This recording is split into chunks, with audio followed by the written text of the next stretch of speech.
नमस्कार, कृपया करके ध्यान दें। यह स्टोरी सिर्फ मनोरंजन के लिए है। मैं ये नहीं कहता कि किसी तरह के भूत एग्जिस्ट करते हैं या नहीं करते। आप बिलीव करते हैं या नहीं करते, आपकी मर्जी, आपकी लाइफ, आप कुछ भी करो।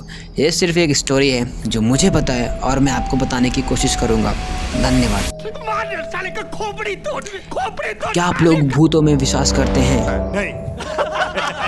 अच्छी बात है, मैं भी नहीं करता। ये स्टोरी थोड़ी सी अजीब है। तो आज की स्टोरी है राज, प्रतापगढ़ यूपी की। तो ये स्टोरी स्टार्ट होती है बैक इन 2018, जब मेरा दोस्त राज अपने फैमिली के साथ यूपी में शिफ्ट हुआ था। एंड ऑनेस्टली जब राज ने उस घर की फ़ोटो भेजी तो मुझे भी बहुत वियर्ड लगा, क्योंकि वो घर किसी भूतिया सीरियल के घर से जैसा था। और ये बात राज को और उसकी फैमिली को नहीं पता थी, बट पता चलने वाली थी। तो अभी राज और उसकी फैमिली को इस घर में शिफ्ट हुए सिर्फ 1 से 2 हफ्ते हुए थे और राज को बहुत अजीब फील हो रहा था। उसको लगता था कि इस घर की वाइब अच्छी नहीं है और वो अपने घर वालों से बोला, पर उसकी फैमिली ने बोला अभी नया नया है इसीलिए ऐसा फील हो रहा है। मुझे ये बात नहीं समझ आती, जब बच्चे बोलते हैं तो माँ बाप मानते क्यों नहीं हैं, लेकिन उसके बाद जो हुआ उसको मानना ही पड़ा। रात के 3 बज रहे थे, घर के सभी लोग सो रहे थे। अचानक किचन से टक टक की आवाज़ आने लगी, ऐसा कि कोई बाहर निकलने की कोशिश कर रहा है। लेकिन शॉकिंग की बात ये थी कि घर के सारे मेंबर्स पड़े थे।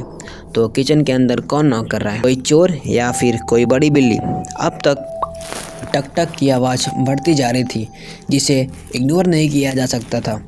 तो हर बॉलीवुड फिल्म की मम्मी की तरह राज की मम्मी भी चेक करने गई और चेक करती हैं कि एक्चुअली आवाज़ कहाँ से आ रही है, लेकिन डोर नहीं खुलती, क्योंकि अंदर ही अंदर राज की मम्मी भी डरी थी। तो ये तो बस स्टार्टिंग थी, इसके बाद चीज़ें और भी अजीब होने लगी।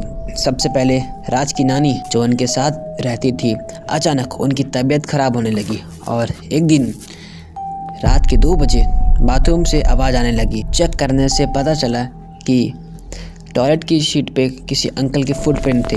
बट इवन ऑल दिस राज की फैमिली वाले कभी उसके सामने एक्सेप्ट नहीं कर रहे थे। लेकिन इसके बाद जो हुआ, अब राज ने डिसाइड कर लिया कि अब वो इस घर में नहीं रहेगा। राज अपनी नानी के साथ सोता था, तो एक दिन रात में वो ब्लैंकेट ओढ़ने के लिए टर्न हुआ तो उसे फील हुआ कि उसके हाथ किसी से टच हुए। वो हाथ उसकी नानी के नहीं थे, कोई थर्ड पर्सन था। तो नॉट इवन किडिंग, जब राज ने अपने घर की फ़ोटो मुझे सेंड की और वीडियोस भेजी तो मेरा रिएक्शन था, क्यों कोई इसमें रहना चाहेगा, ये बाहर से इतना ख़तरनाक लग रहा है। लकीली फॉर राज ये बात उसके घर वालों ने भी एक्सेप्ट की कि इस घर में कुछ तो गलत हो रहा है। एंड उसके नानी की तबीयत डे बाय डे और ख़राब होती जा रही थी। एंड फाइनली लॉकडाउन के पहले they shifted to new house. Shift होने के बाद राज की मम्मी और नानी ने भी कुछ इंसिडेंट शेयर किए। पहले इसलिए नहीं किए क्योंकि बच्चे डर जाते। अब काफ़ी लोग बोलेंगे कि ये ना ही सच है और ना ही झूठ। कुछ लोग बिलीव नहीं करेंगे, बट सच क्या है मुझे नहीं पता।